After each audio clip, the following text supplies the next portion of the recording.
neuroscientists actually, divided this brain into different parts for better understanding and based upon the developmental process. And there are five parts or 5 stages we can say.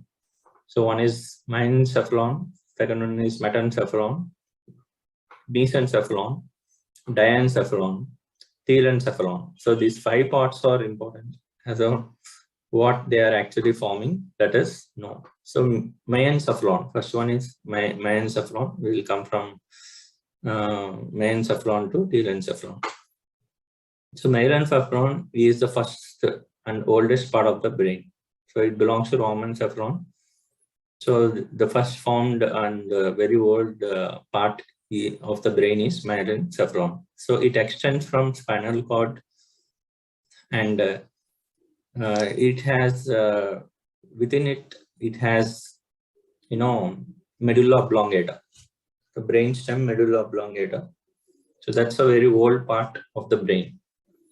So what is the main function of this mesencephalon? So mesencephalon function is to take care of autonomic activities like breathing and respiration. So now involuntarily, voluntary actions are there, involuntary actions are there. So voluntarily, I'm able to do certain gestures and all. Involuntarily, I'm breathing actually and respiring. So these two, breathing and respirations, are under control of medulla oblongata. For example, if you are running, right, and if there is oxygen saturation is low, or if the oxygen needs to have more, so the heartbeat also is controlled by this part, so that the respiration is controlled and the blood pressure and sending the oxygen to the brain.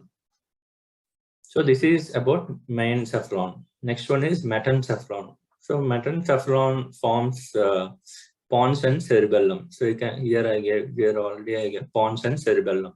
So pons, if you see here, so this is a pons. So this is a medulla oblongata, which extends as a spinal cord, and the pons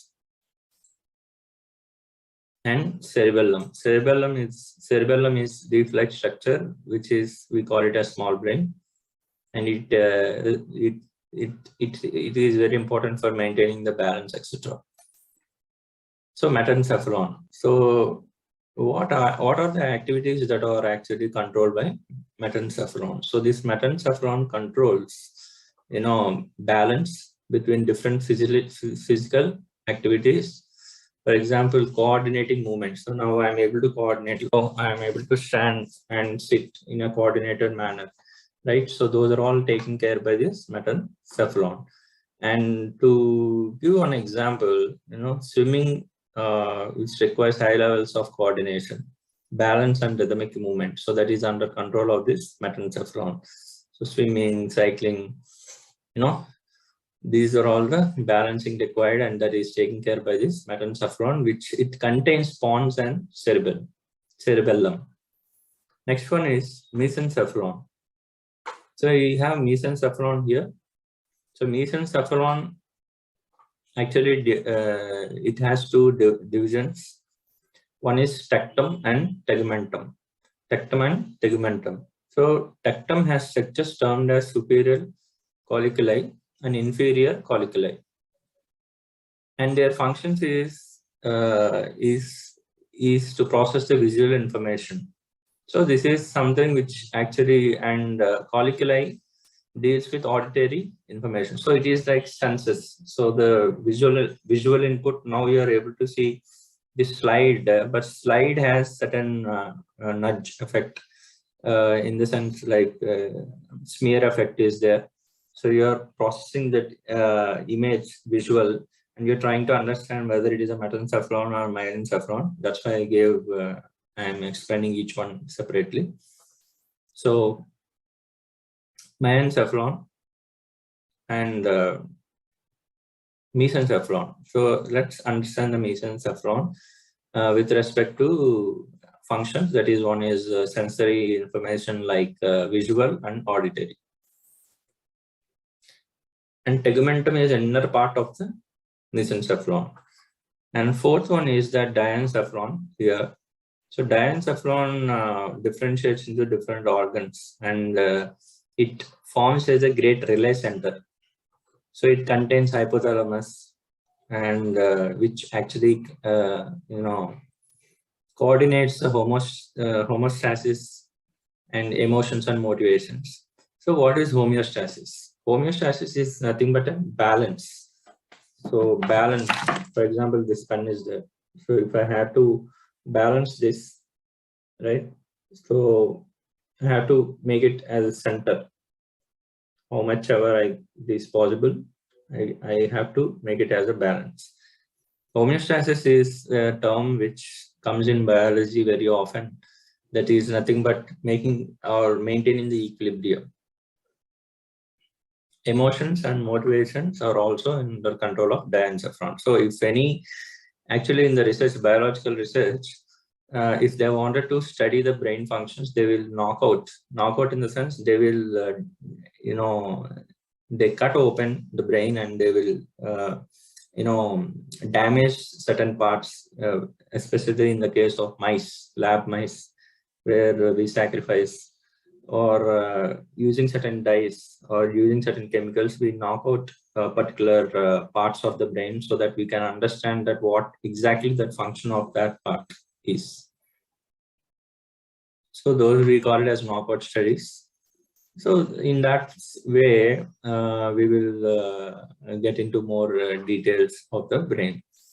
So actually the disadvantage in psychology that we face is that we couldn't study the brain in the very beginning of the development of psychology as a branch of science. And but right now we have different methods, MRI and other techniques, CT scans, etc., where we can really understand the brain functioning. So last but not least, that is telencephalon. Telencephalon is the highest division of the brain and latest part. So this is the latest part. So see, remember which is the oldest part and latest part. Oldest part is myelencephalon, and latest part is telencephalon, which forms the cerebral cortex. So the two hemispheres which are there like this, the two hemispheres, right? So this is right hemisphere, this is the left hemisphere for me. So the cerebrum is formed by the telencephalon, which is the youngest one, and it controls autonomic activity and emotions, sexual behavior, within which it contains the hippocampus, limbic system, hippocampus, amygdala. For example, during an accident, when a person got affected with clots or affected with the amygdala, they have to remove that. Then what happens is the emotional and sexual behavior would be altering, or at least if there is any damage to the limbic structures present within the telencephalon. So this is an outline of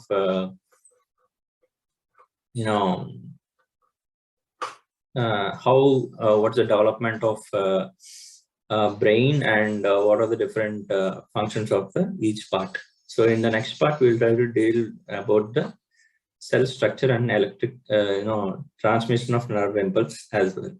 Thank you.